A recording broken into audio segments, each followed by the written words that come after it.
to start off the discussion, the issue of secularism and democracy, it's interesting that perhaps inadvertently and perhaps not, it has been put together. Historically, from the late 19th century, both these words were used simultaneously. In fact, if you recall Nehru's speeches, you would find he'd always talk of secular democracy. This notion of secular democracy, because one cannot exist without the other. This is something that we must remind ourselves of, that you cannot have a democracy which is majoritarian, just as you cannot have the Indian nation and talk of Hindu nationalism. These are contradiction in terms. So it's a contradiction in terms to talk about a democracy without secularism, or to talk about a secular society minus democracy. It cannot be. And this needs to be highlighted. And since we are talking of the constitutional values, the Constitution, after all, unlike what a lot of the colonial scholars believe, is not the gift of the British. It is not the 1935 Act just being reworked and there coming the Constitution. The Constitution is the essence of the national liberation struggle of nearly 100 years. And it is this liberation struggle which created even the word idea of India. Tagore has first talked of the idea of India. But this notion that the imagination of the idea of India that emerged as a result of the liberation struggle, which was as much a struggle of the left, the communists were part of it, the socialists were part of it, the liberals were part of it. It's a wide spectrum. But the common theme that went through the entire spectrum was that India would be, the imagination of India was that it would be a secular democracy. And it is those who were not part of this liberation struggle who in fact are the ones who are questioning this. And that is very important. It is not an accident that the questioning of both secularism and democracy is coming from a political formation which had nothing to do with the national movement. Not only nothing had to do with the national movement, but stood in fact as the main bulwark against the national movement. So we must remember that. And this threat to secular democracy, and since we are talking of the last 1 year, you see it from the very election campaign itself. The election campaign of Modi, though on the one hand he was talking of the development agenda, but all of us know that there was a calibrated communalism that was unleashed in many of the states of the country, from Assam to Bengal to UP, etc. Secondly, if you were to just look at what has happened in the last year, from Love Jihad to Ghar Wapsi to what have you. But the interesting thing is, these are now just written off as fringe elements. Now that's what is wrong.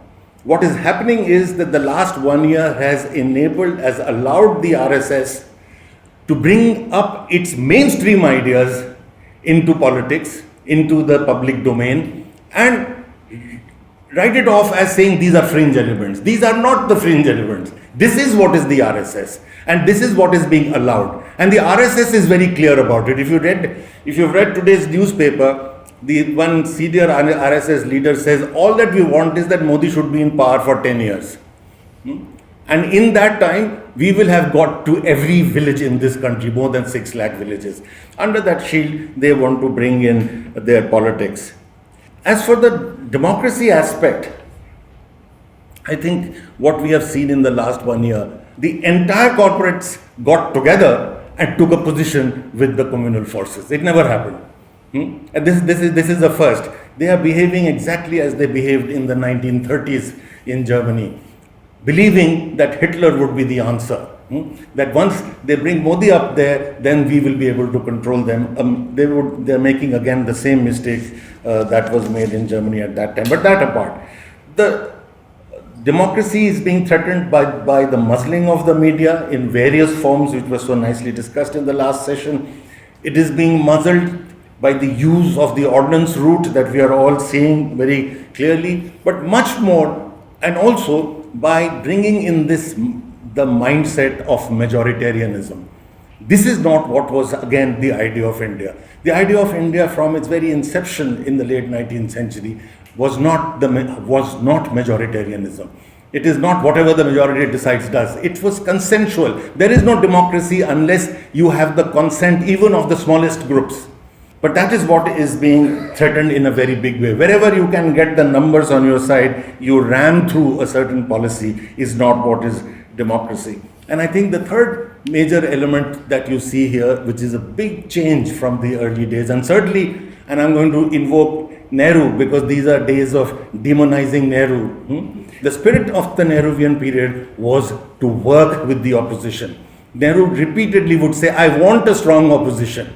And if some of you may know that Nehru, when he was at the height of his popularity, that is, he had won 2 consecutive presidential elections of the Congress, and when he was going to be elected for the 3rd time, he found that there was not enough opposition coming from anywhere. So he wrote an article in the name of, with the pseudonym Chanakya, which got published in a journal called, I'm forgetting the name in a moment, from Calcutta, where he lambasts himself, and says that how Nehru has all these elements of becoming a dictator, and how under no circumstances should be re-elected the 3rd time. Then he will get this notion that he's indispensable. Caesarism has no place. The idea of a strong man bringing order and growth is not acceptable. He's warning himself and he's training his people that this is not how we want to move. But we are doing exactly the same now. In the democracy is not only the speeches you give, but working the institutions of democracy, working the parliamentary system, working the cabinet system, working the press. Now, in all of these, you are finding that there's no question of an opposition being welcomed. After all, do remember, at independence, not only Ambedkar, but Shyama Prasad Mukherjee was invited into the government. People who had completely were opposed to the nationalist mainstream. Now, far from that, we are seeing completely the opposite. We are seeing complete centralization of power. If you read the autobiography of C.D. Deshmukh, who was for about 6 years the finance minister of under Jawaharlal Nehru, he says that at no point would Nehru accept that I go and tell him that you decide. Nehru would say, you are the cabinet minister, you have to take the decisions. It almost sounds like fantasy when one talks that language today. Here, as even Arun Shourie has recently written, only 3 people, and out of that 3, only 1 really takes all decisions. No country, and certainly not a country of this diversity and this size and this magnitude can be run by this one person, which is the kind of picture that is emerging. So what we are seeing, friends, is a serious threat to both democracy and secularism. And what we are seeing is that, except in small ways, though important ways, like the one that we are seeing today, there doesn't appear to be yet a major resistance coming to what is happening around us. And that is incredibly worrying, because if we do not fight for these values, when they begin to get threatened, then the cost of fighting for these values later is going to be incredibly high. With these initial remarks, may I now request Dr. Apurvanand to make his presentation. शुक्रिया professor Aditya Mukherjee ji. लोकतंत्र और धर्मनिरपेक्षता, इसके रिश्ते पर हमें बात करनी है. पिछले साल जब चुनाव के नतीजे आए तो हमारे मित्र सतीश देशपांडे ने बातचीत में यह कहा कि ये नतीजे दिल दहला देने वाले हैं. मैं थोड़ा हैरान हुआ, क्योंकि इतने सख्त अल्फाज का इस्तेमाल भारतीय जनता पार्टी के किसी आलोचक ने भी इन नतीजों के लिए नहीं किया था. और मैंने उनसे पूछा कि आप इन नतीजों को दिल दहला देने वाला क्यों कह रहे हैं. उन्होंने कहा कि पहली बार इन 65 सालों के भारतीय जनतंत्र में भारत के सबसे बड़े अल्पसंख्यक समुदाय को यह बताया गया है कि तुम प्रासंगिक नहीं हो. केंद्र में सत्ता का निर्धारण करने के लिए अब आपके मत की आवश्यकता नहीं है, उसको उसकी जगह बता दीजिए. और इस वजह से मैं इसे दिल दहला देने वाला नतीजा कहता हूँ. इस तरह इसकी व्याख्या कहीं भी नहीं की गई. पिछले साल इंडियन एक्सप्रेस ने एक वार्ता आयोजित की प्रोफेसर अमर्त्य सेन के साथ, और उनसे बातचीत कर रहे थे प्रोफेसर प्रताप भानु मेहता, और प्रोफेसर मेहता ने अमर्त्य सेन से पूछा इस चुनाव नतीजे के बारे में, और प्रोफेसर सेन ने कहा कि यह हमें कबूल करना पड़ेगा कि नरेंद्र मोदी ने बहुत सारे लोगों में उम्मीदें जगा दी थी और वे उनमें उम्मीदें देख रहे थे, उनमें उम्मीद है और वे उम्मीद पूरी कर सकते हैं। बाद में पीटर डिसूजा ने हिंदू में एक लेख लिखा, और मैं उस लेख की तरफ आपका ध्यान दिलाना चाहता हूं, जिसमें पीटर ने कुछ सवाल किए, और ये सवाल प्रोफेसर सेन से थे कि आप जिन्हें लोग कह रहे थे वे लोग कौन हैं। आपने उन्हें परिभाषित नहीं किया कि वे कौन लोग थे जिनको नरेंद्र मोदी से उम्मीद थी, एक। दूसरे कि आपने इस उम्मीद को भी परिभाषित नहीं किया कि उम्मीद क्या थी, होप, पीपल, इन दोनों को आपने परिभाषित नहीं किया। और आपने यह नहीं कहा कि नरेंद्र मोदी, आपने यह कहा कि नरेंद्र मोदी से, यह कहने का मतलब यह नहीं है, this is what Amartya Sen said, कि मैं जब यह कह रहा हूं कि नरेंद्र मोदी से कुछ लोगों को उम्मीद थी और वे उम्मीदें वे देख रहे थे कि वे पूरी करेंगे, लेकिन ऐसा कहने का मतलब यह नहीं है कि मेरे नरेंद्र मोदी से मतभेद समाप्त हो जाते हैं जो धर्मनिरपेक्षता जैसे विषय पर हैं। और पीटर ने यह कहा कि अपने वाक्य के अंतिम चरण में प्रोफेसर सेन यह कह रहे हैं कि उनके नरेंद्र मोदी से मतभेद हैं जो धर्मनिरपेक्षता के विषय पर हैं। और अपने विश्लेषण में पीटर यह कह रहे हैं कि ये चौथे दर्जे का सवाल, चौथे दर्जे पर इसको वे रख रहे हैं, और इसे मतभेद जैसे शब्द से, डिफरेंस ऑफ ओपिनियन जैसे शब्द से वे अभिहित कर रहे हैं, जो कि बहुत हल्का है। प्रोफेसर सेन जैसे व्यक्ति के लिए ऐसा वाक्य फ्रेम करना कैसे संभव हुआ जिसमें धर्मनिरपेक्षता सिर्फ एक मतभेद का विषय रह गया, और उसे भारतीय जनतंत्र के अनिवार्य तत्व के रूप में परिभाषित करने पर बार बार चोट की गई है। और यह कहा गया है कि यह दरअसल नेहरूवीय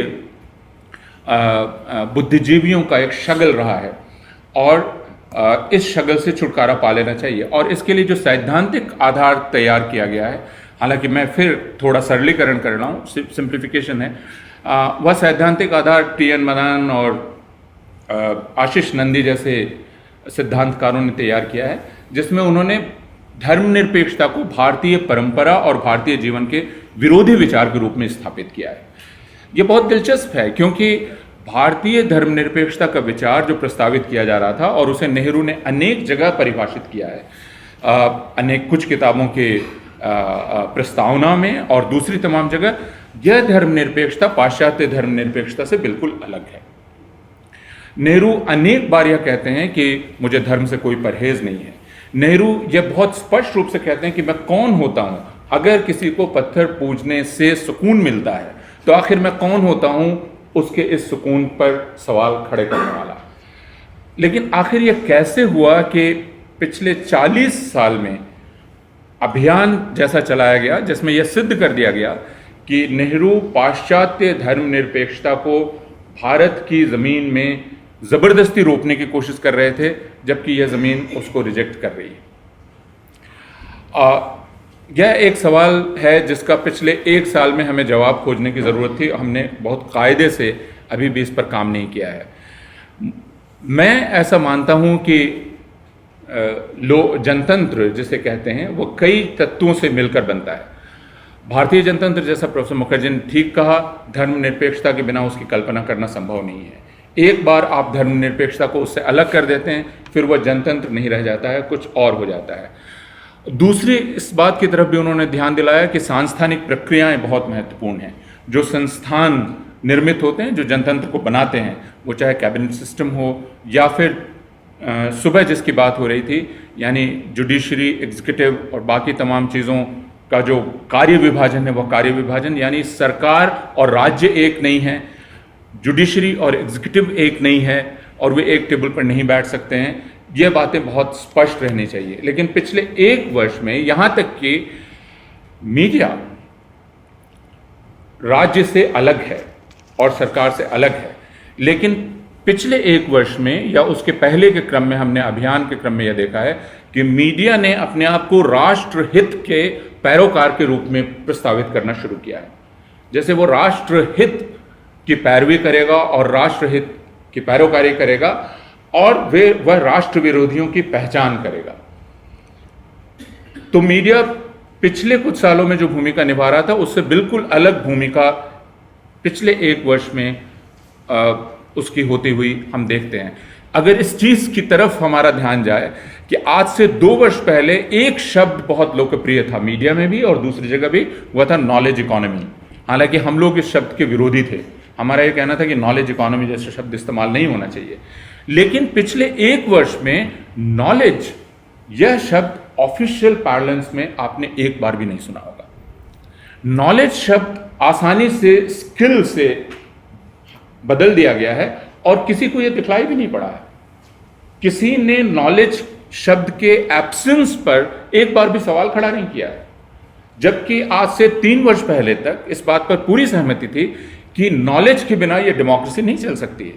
और 2 वर्ष पहले तक ये बात कही जा रही थी कि हमें 1,500 श्रेष्ठ शिक्षा संस्थान चाहिए, लेकिन इस एक वर्ष में नए शिक्षा संस्थानों को बनाने के बाद सारे लोग भूल चुके हैं।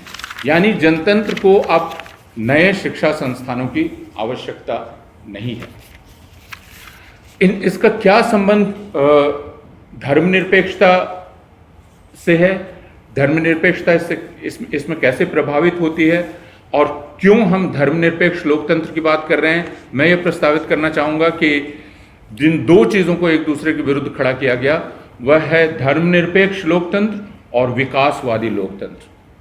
कहा गया कि धर्मनिरपेक्षतावादी लोकतंत्र विकासवादी लोकतंत्र के खिलाफ है और इसलिए हमें जो चाहिए वो विकासवादी लोकतंत्र है, न कि धर्मनिरपेक्षतावादी लोकतंत्र है। धर्मनिरपेक्षतावादी लोकतंत्र को एक आइडियोलॉजिकल कंस्ट्रक्ट कहा गया, जबकि विकासवादी लोकतंत्र को कहा गया कि यह सारे लोगों को एड्रेस करता है। और इसलिए असल चीज़ है यह कि हम विकास करते चले जाएं और बाकी सारी चीज़ें अप्रासंगिक हो जाती हैं। मसलन गुजरात में पिछले 15 वर्षों से जब भी आप गुजरात में जाएं और लोगों से सिर्फ ये पूछें कि आपके यहाँ के मुसलमानों की क्या स्थिति है, और गुजरात के हिंदू बहुत नाराज़ हो जाते हैं। वो कहते हैं कि आप विकास देखिए, आप मुसलमानों की बात करने लगे, आप कम्युनलिज्म कर रहे हैं। तो अब हम इस स्थिति में पहुंच गए हैं कि अगर अल्पसंख्यक हित की हम बात करेंगे तो हमें संप्रदायवादी ठहरा दिया जाता है। हम धर्मनिरपेक्षतावादी नहीं बल्कि संप्रदायवादी ही ठहरा दिए जाते हैं। तो मैं यहाँ अपनी बात ख़त्म करना चाहूँगा कि धर्मनिरपेक्ष लोकतंत्र और विकासवादी लोकतंत्र में एक कन्फ्लिक्ट की सिचुएशन खड़ी की गई है और जिसकी एडवोकेसी की जा रही है वो एक डेवलपमेंटल डेमोक्रेसी की है। और यह कहा जा रहा है कि सेक्युलर डेमोक्रेसी दरअसल उसमें एक बाधा है और उसे हमें भूल जाना चाहिए, वो एक इर्रेलेवेंट टर्म है। जी, मैं इसमें जहाँ से अपूर्वानंद ने ख़त्म किया मैं वहाँ से शुरू कर रहा हूँ, वो विकासवादी लोकतंत्र। और उसमें बाकी चीज़ें जो गौण कही जा रही हैं उसमें मैं एक चीज़ की तरफ खास ध्यान दिलाना चाहता हूँ। वह यह है कि एक बड़ा ही जिसको कहते हैं सटल परिवर्तन, चेंज, इंस्टीट्यूशनल आर्किटेक्चर जो इस लोकतंत्र का था उसमें किया जा रहा है। वो जो इंस्टीट्यूशंस के रिश्ते थे पहले भी इन पर एनक्रोच करने की कोशिश हुई थी, अब वह एक दूसरे एंगल से किया जा रहा है। मसलन आप अदालत को लें और अदालत को 2 तरीके से, न्यायपालिका को 2-3 तरीके से जिसको कहते हैं इंटिमिडेट करने की कोशिश हो रही है। हम यह नहीं कहते कि न्यायपालिका एक अलग, कि न्यायपालिका इंस्टीट्यूशन के तौर पे दूसरी जो संस्थाएं हैं लोकतंत्र की उन पर एनक्रोच करें, लेकिन एक बड़ा जिसको कहते हैं नाजुक संतुलन था। उस संतुलन में अगर कोई एक्सेस भी होती है तो उसका हल, समाधान या रेजोल्यूशन वो उसी नज़ाकत के साथ करने की ज़रूरत होती है। लेकिन अभी हम देख रहे हैं कि सुप्रीम कोर्ट के साथ जो रिश्ते चल रहे हैं उन रिश्तों में जिस तरीके से वो एक बिल को रैमरॉड करने की कोशिश की जा रही है, जिसमें जो जुडिशियल अपॉइंटमेंट से संबंधित है, इसका बड़ा दूरगामी असर होगा। मसलन आज जो अपॉइंटमेंट्स आप करते हैं, तो कल होके खुदा न खास्ता अगर आप बाहर भी हो जाते हैं सत्ता से, तो वो आपके लोग वहाँ बैठे होंगे जिन लोगों के मन में यह नहीं होगा कि हमें एक संस्था की स्वायत्तता की रक्षा करनी है, बल्कि उनके मन में यह होगा कि हमें इस संस्था से ऊपर अंततः व्यक्ति है। जो मॉडल प्रचारित किया जा रहा है कि संस्थाएं और व्यवस्थाएं तो अपनी जगह हैं, लेकिन यह व्यक्ति जो है यह निर्णय करता है कि वह संस्था कैसे चलेगी। और व्यक्ति जिस तरह से कहते हैं कि ईश्वर ने संसार को अपने इमेज में बनाया, तो व्यक्ति के इमेज में संस्थाएं बनेंगी। अब अगर आप देखें तो न्यायपालिका का जो यह इंटिमिडेशन है वह कानून बनाकर तो कंप्लीट हो जाएगा, पूरा हो जाएगा, लेकिन गैर संवैधानिक गैर कानूनी तरीके भी अपनाए जाते हैं, जहां देश का प्रधानमंत्री खड़े होकर के कहता है, ऐसे वक्तव्य देता है कि कृपया 5 स्टार एक्टिविस्ट के झांसे में आप न आएँ। उस तरह के सुझाव में, उन दबावों में जो प्रेस के जो प्रैक्टिशनर्स हैं, मीडिया प्रैक्टिशनर्स, और उसमें फिर कई तरह के, पहले इमरजेंसी में जो मीडिया पे प्रहार था, अभिव्यक्ति की स्वतंत्रता पे प्रहार था, वह एक बिल्कुल सीधा सीधा था। जिस तरह से न्यायपालिका रहेगी, एक संस्था रहेगी, और उसको सबवर्ट करके उसकी अंतर्वस्तु आप बदल लेंगे, वैसे ही फ्री प्रेस भी रहेगा, लेकिन उसका सबवर्शन होगा और उसकी अंतर्वस्तु आप बदल सकते हैं। ये अंतर्वस्तु आप कई तरीके से, कई जो प्रैक्टिसेस पेड न्यूज़ की हुई, जो मान लीजिए जो मीडिया प्रैक्टिशनर्स थे उनमें जो करप्शन था, उससे पेड न्यूज़ जो बना, वह पेड न्यूज़ अब एक संस्थागत है। अब वो कंपनी के हित ऐसी चीज़ों से जुड़े हुए हैं किसी भी मीडिया कंपनी के, कि अगर वो हित, और वो बड़े सटल उस पूरी अर्थव्यवस्था में, मसलन आप के शेयर्स हैं तमाम चीज़ों में, आप दूसरी कंपनियों में आपके शेयर्स हैं, तो पहले तो था, कहा जाता था कि विज्ञापन जो है, वो जो विज्ञापन दाता है वो प्रभावित करता है। अब वह सिर्फ विज्ञापन दाता नहीं है, क्योंकि आपका अपना फाइनेंस उसमें लगा हुआ है। कंपनियां स्टॉक मार्केट में खेल रही हैं, मीडिया कंपनियां मीडिया कंपनियां रियल एस्टेट में खेल रही हैं, उसमें उनकी पूंजी लगी हुई है। और अगर वो हित, अगर वो तबका कहीं से अगर आप बस में कर लेते हैं, तो फिर ये मीडिया तो अपने आप लाइन में आ जाएगा। ठीक है, पूंजी से हमेशा मीडिया का एक रिश्ता रहा है, लेकिन पूंजी से जो रिश्ता था, वो रिश्ता होते हुए भी एक जो रिलेटिव ऑटोनॉमी का कॉन्सेप्ट है किसी भी संस्था के अंदर, पूंजी से उसके रिश्ते होते हुए भी वो जो सापेक्ष स्वायत्तता है वह कहीं काम करती थी। अब उस सापेक्ष स्वायत्तता का स्पेस भी जो है वो कम होता जा रहा है, और इसमें टेक्नोलॉजी एक बड़ी भूमिका अदा कर रही है। जो मीडिया की जो टेक्नोलॉजी में बदलाव आया है, वो टेक्नोलॉजी अपने हिसाब से अगर बहुत सचेत, सब्जेक्टिव ढंग से अगर वहाँ बैठा हुआ मीडिया कर्मी अगर ये नहीं कर रहा है, उसको उस टेक्नोलॉजी से कैसे निपटे या नहीं कर रहा है, तो वो आपके सबकॉन्शियस को एक खास दिशा में ले जाती है। तो जैसे इंडस्ट्रियल रिवोल्यूशन की एक टेक्नोलॉजी थी और उसने कुछ चीज़ें समाज में बदल के रख दी, और उन चीज़ों से समाज की सोच को तालमेल बिठाना पड़ा, वैसे इस मीडिया की जो टेक्नोलॉजी है इसने चीज़ों को बदल दिया। मसलन न्यायपालिका, जो जज बैठा हुआ है, तो जज को भी तो वही साधन उपलब्ध हैं, जज को भी वही न्यूज़ अलर्ट्स आ रहे हैं। पहले तो जज को अखबार पढ़ना पड़ता था, कहता था अखबार वालों से नहीं मिलेंगे। अब तो क्या है, उसने तो मोबाइल ऑन किया और उसको लग गया कि साहब, जिसको कहते हैं प्लेइंग टू द गैलरी, तो ये गैलरी तो इससे बनी है, अब हमें तो इसमें जजमेंट देना है। इसलिए बिना इंस्टीट्यूशनल आर्किटेक्चर बदले भी अभी तमाम एक्टिविस्टों की ज़मीन के स्तर से यह शिकायत आ रही है कि हमें जुडिशरी से आशा नहीं बची है। क्योंकि जुडिशरी कई बार वो डिबेट के उस लोएस्ट कॉमन डिनोमिनेटर में फंस जाता है, तो ये समस्या है। इसलिए उस समस्या में वहाँ हस्तक्षेप भी बहुत ज़रूरी है। उस टेक्नोलॉजी के सहारे, कम्युनिकेशन के उन माध्यमों के सहारे भी इंस्टीट्यूशनल आर्किटेक्चर को, देश के इंस्टीट्यूशनल आर्किटेक्चर को इंटिमिडेट किया जा सकता है। एक प्राइम मिनिस्टर कैबिनेट केंद्रित व्यवस्था को एक प्रेसिडेंशियल व्यवस्था के तौर पर प्रोजेक्ट किया जा सकता है। इस तरह की तमाम चीज़ें की जा सकती हैं और जिसका इंटरनलाइजेशन लोगों के बीच होता है। जो आइडिया ऑफ इंडिया है, उस आइडिया ऑफ इंडिया जिसको हम सब्सक्राइब करते रहे हैं, उसमें जो ये लेयर्स आ रहे हैं नए, इन लेयर्स को उस आइडिया में हम कैसे जज्ब करें, कैसे समाहित करें, कैसे मिलाएं, ताकि एक आगे की चीज़ हो। मसलन आपकी ट्रेड यूनियन भूमिकाओं में बिखरे हुए कॉन्ट्रैक्ट लेबरर्स की वो क्या भूमिका होगी, कैसे आप ऑर्गेनाइज करेंगे। जो मजदूर सिर्फ 2 महीने के लिए दिल्ली आया है, 2 महीने के बाद बिहार होगा, उसके बाद 1 महीने के बाद बेंगलोर होगा, सीज़न के हिसाब से हर जगह जा रहा है, कैसे ऑर्गेनाइज होगा।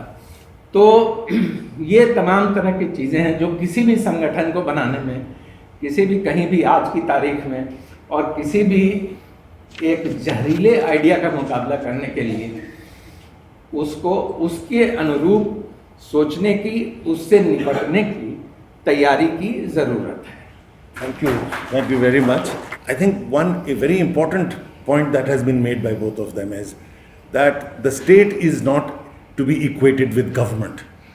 And do realize that we now have a government in the center which is headed by a pracharak of the RSS which believes in Hindutva, but nobody says that India is a Hindu state yet.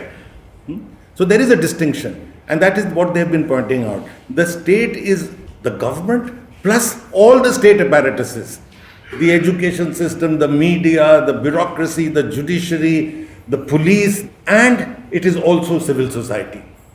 The state is a reflection of the balance of forces, class forces as well as social forces in all these.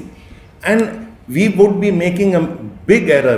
By we meaning the advantage that India still has is that despite the government being a non-democratic, non-secular government, we still have, in the Indian situation, still have a secular democracy. In other words, the people have not yet bought into the story of the government. So that is our advantage.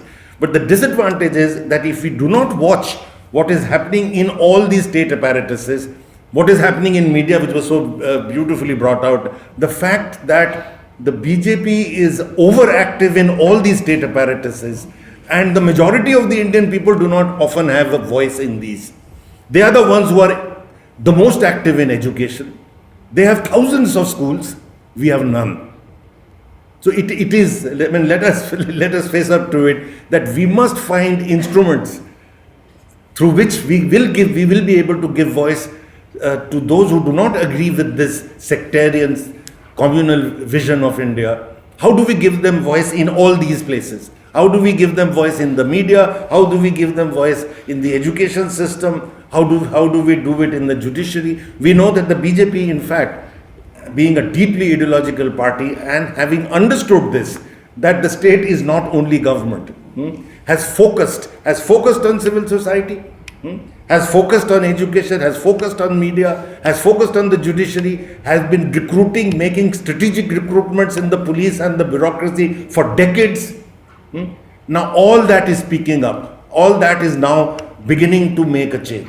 Now, if we do not watch these, I think we would be making a very big error. So this is one major point I think that this conference as a whole has done, and both the speakers have highlighted that the importance of all these levels. Indian tradition does not stand opposed to the idea of secularism. I mean, this is an absurd position that has been taken by a few very well-known scholars who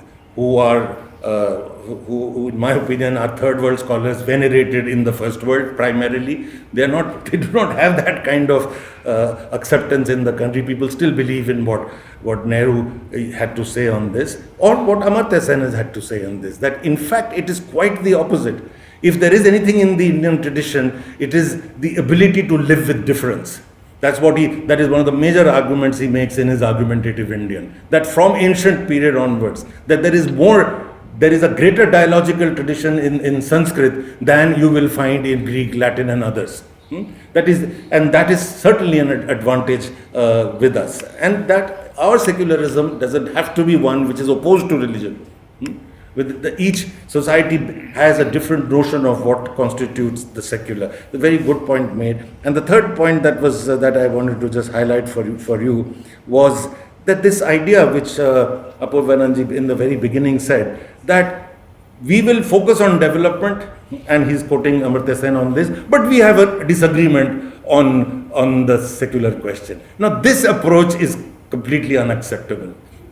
The moment you do this, you are forgetting that this part, that is the non-secular part, is central to the whole. It can infect the whole, and the whole gets destroyed. You cannot have a whole which is having development, but you simultaneously have a little part which is secular. I mean, you cannot separate the two. So this is of course is the effort of Modi and the BJP at the moment, to keep them separate. And as I said in the very beginning, to pretend that this is only the fringe elements. It is not the fringe elements. It is the center of their ideology. Otherwise, what is the difference? As many people today have said, what is the difference in their economic strategy with the Congress? Very little. The central difference is that they stand for a fascist version of a Hindu majoritarian India. The central point is that they allow a situation where recently this leader from Bombay, from Shiv Sena, said that the best way to get rid of vote bank politics is take away the vote from Muslims. Mind you, this is being said by leaders. You are having elected leaders saying that Godse fired the wrong shot. It should have been at Nehru and not at Gandhi. This is happening, and nothing happens.